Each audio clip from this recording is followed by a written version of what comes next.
Shalom, puji Tuhan. Saya menyapa seluruh pendengar dimanapun Anda berada. Allah sumber damai sejahtera itu, Dia akan selalu menyertai kita dan Dia akan selalu ada bagi kita. Hari ini tanggal 28 April tahun 2020, saya akan menyampaikan firman Tuhan. Dan saya yakin firman Tuhan ini akan menguatkan kita, menguatkan anak-anak Tuhan, khususnya para pendengar dimanapun Anda berada, di tengah-tengah keadaan yang mungkin kita masih sulit untuk beribadah secara komunal. Firman Tuhan akan saya sampaikan, saya ambil dalam Matius pasal 5 ayatnya yang ke-9. Matius pasal 5 ayat yang ke-9 berkata, "Berbahagialah orang yang membawa damai, karena mereka akan disebut anak-anak Allah." Berbahagialah orang yang membawa damai, karena mereka akan disebut anak-anak Allah. Dunia saat ini sedang alami kekacauan. COVID-19 yang sudah menjadi pandemi, dia benar-benar membuat seluruh dunia ini kacau. Kalau kita lihat dalam lingkungan kita atau di negara kita Indonesia, dampaknya sudah sangat terasa.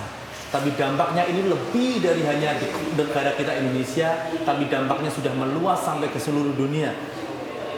Kenapa saya katakan dampaknya sangat luar biasa? Karena COVID-19 ini benar-benar keadaan bisa berubah. Seorang yang tadinya punya pekerjaan, seseorang yang tadinya punya penghasilan, seseorang yang sudah punya rencana untuk masa depannya, tiba-tiba semuanya bisa berubah secara drastis. Orang bisa kehilangan pekerjaan, itu artinya orang tidak punya lagi kemampuan untuk menghidupi keluarga atau menafkahi keluarga. Ada juga orang yang kehilangan kepercayaan karena dimanapun saat ini orang harus menaruh rasa curiga. Apakah saya bertemu dengan orang yang sehat, ataukah dia ini seorang pembawa atau carrier dari virus corona ini? Semua tidak ada lagi rasa kepercayaan.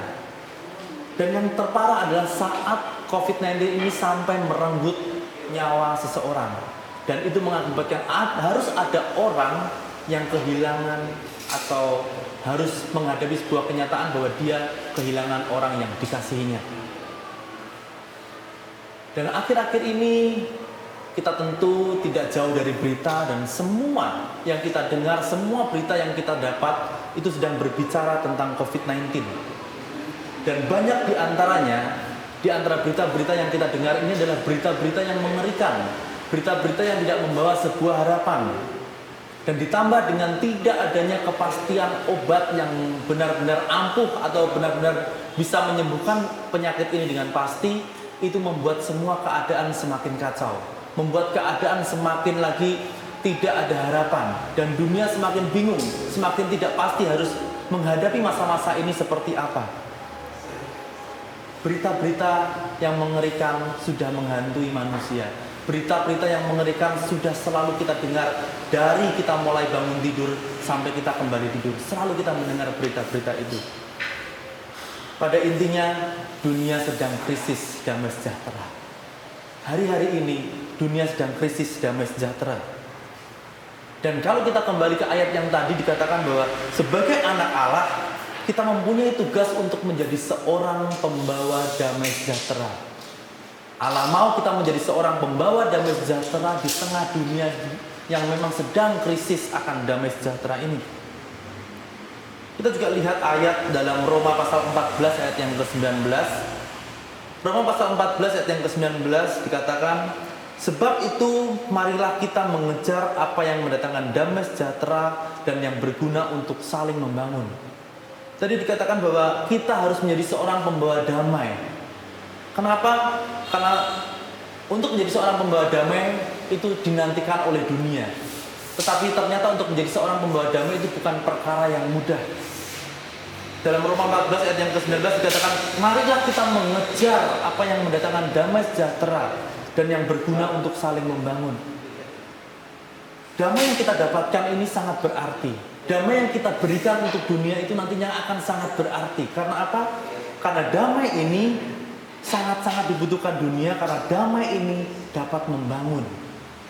Kalau keadaan yang sedang kita alami bersama hari-hari ini adalah suatu keadaan yang menghancurkan, baik itu masa depan, baik itu impian, iman, semua dihancurkan. Jiwa yang hancur, iman yang goyah, hati yang gelisah, semua itu adalah efek dari keadaan yang kita alami sama-sama hari-hari ini. Tapi damai sejahtera dapat membangun jiwa yang hancur tersebut. Damai sejahtera juga dapat membangun iman yang goyah. Damai sejahtera juga dapat membangun hati yang gelisah. Damai sejahtera juga dapat membangun mental yang mungkin sudah dirobohkan. Intinya, damai sejahtera dapat membangun sebuah harapan yang tadinya sudah hancur. Tapi tidak mudah untuk bisa menjadi seorang pembawa damai. Untuk itu kita perlu mengejarnya. Kita perlu mengejar damai itu sehingga kita bisa mendapatkannya dan kita bisa menjadi seorang pembawa damai. Pertanyaannya, bagaimana kita bisa mengejarnya? Mengejar kemana sampai kita bisa benar-benar mendapatkan damai itu? Kita lihat Efesus pasal 2 ayat yang ke-17. Efesus pasal 2 ayat yang ke-17 dikatakan, Ia datang dan memberikan damai sejahtera kepada kamu yang jauh dan damai sejahtera kepada mereka yang dekat. Ini bicara tentang damai sejahtera yang dibawa oleh Yesus baik untuk orang Yahudi maupun untuk orang non-Yahudi. Tapi pada intinya ayat ini berarti menjelaskan bahwa damai sejahtera yang Allah berikan itu bukan untuk orang-orang khusus. Damai sejahtera itu bisa diberikan untuk siapa saja dan siapapun berhak untuk menerima damai sejahtera yang dari Yesus itu. Ayat ini menjadi alasan saya. Ayat ini memaksa saya untuk saya terus memompa diri saya untuk mengejar damai itu dan menjadi seorang yang bisa membawa damai di dunia ini. Dunia perlu damai sejahtera, teman-teman. Dan Yesus tahu itu. Saat Yesus tahu bahwa dunia perlu damai sejahtera, Yesus datang dan dia membawa damai sejahtera. Dan dia memberikannya tanpa pandang bulu. Semua berhak menerima damai sejahtera tersebut. Jadi yang saya mau sampaikan di sini adalah sebelum kita merindukan atau menginginkan diri kita menjadi seorang pembawa damai, sadarilah bahwa semua orang di dunia ini berhak menerima damai sejahtera yang sama. Semua orang, siapapun itu, sejahat apapun di mata manusia, orang tersebut berhak menerima damai sejahtera yang sama dari Allah. Jadi kita nggak berhak membuat batasan.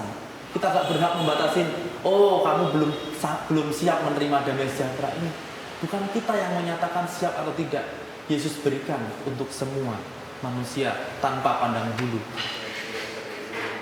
Kita baca juga dalam Efesus pasal 6 ayat yang ke-15.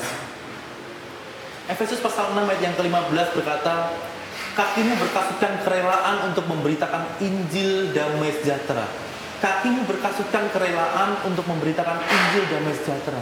Di sini saya mendapati suatu kenyataan bahwa faktor yang tidak kalah penting dari damai sejahtera itu sendiri adalah kerelaan kita untuk menjadi seorang pembawa damai sejahtera. Dituntut sebuah kerelaan. Kenapa kita dituntut sebuah kerelaan? Dan saya dapati kenyataan bahwa seorang yang punya kerelaan, orang tersebut akan mampu bekerja tanpa hitungan untung rugi. Seorang yang punya kerelaan, dia akan fokus pada tugasnya. Tidak fokus pada reward atau pujian atau apapun yang akan didapatkannya. Dunia butuh damai sejahtera. Dan kita tahu siapa sumber damai sejahtera itu. Jadi sekarang pertanyaannya ada pada kita. Apakah kita mau diam saja? Ataukah kita mau bekerja dengan giat seperti Yesus yang datang membawa damai sejahtera ke dunia untuk siapapun, baik mereka jauh ataupun dekat. Secara manusia, saat rasa manusiawi seseorang itu tergugah, kita bisa lihat bahwa banyak orang berusaha membantu orang lain. Kita bisa melihat banyak aksi-aksi sosial, banyak orang membagikan makanan, membagikan mungkin beras, membagikan sembako, alat perlindungan diri dan lain sebagainya. Banyak sekali yang dibagikan untuk menunjukkan bahwa masih ada rasa manusia yang tertinggal di dunia ini. Masih ada kemanusiaan yang hidup, yang tidak lagi mati karena efek corona ini. Semua yang dibagikan tadi adalah hal-hal yang baik untuk membantu manusia dan sesama manusia. Saya katakan semua itu adalah hal yang baik. Tetapi yang terbaik adalah saat kita mampu memberikan damai sejahtera. Karena apa? Karena Injil damai sejahtera ini berarti Injil yang mendamaikan manusia dengan Allah. Kalau manusia berdamai dengan Allah, berarti manusia tidak ada lagi di dalam kutuk dosa. Dan itu berarti pemberian kita damai sejahtera itu melebihi pemberian-pemberian yang hanya bisa dinikmati saat di dunia ini. Bukan berarti pemberian-pemberian tadi buruk. Itu adalah pemberian yang baik. Bahkan pemberian-pemberian tadi adalah bukti bahwa kasih Allah itu hidup dalam diri kita. Tapi bagaimana caranya supaya kita bisa menolong orang dan sehingga orang itu bisa menikmati damai sejahtera? Saya mau katakan, tidak ada usaha manusia yang bisa menolong dirinya sendiri sehingga manusia itu bisa terbebas dari dosa.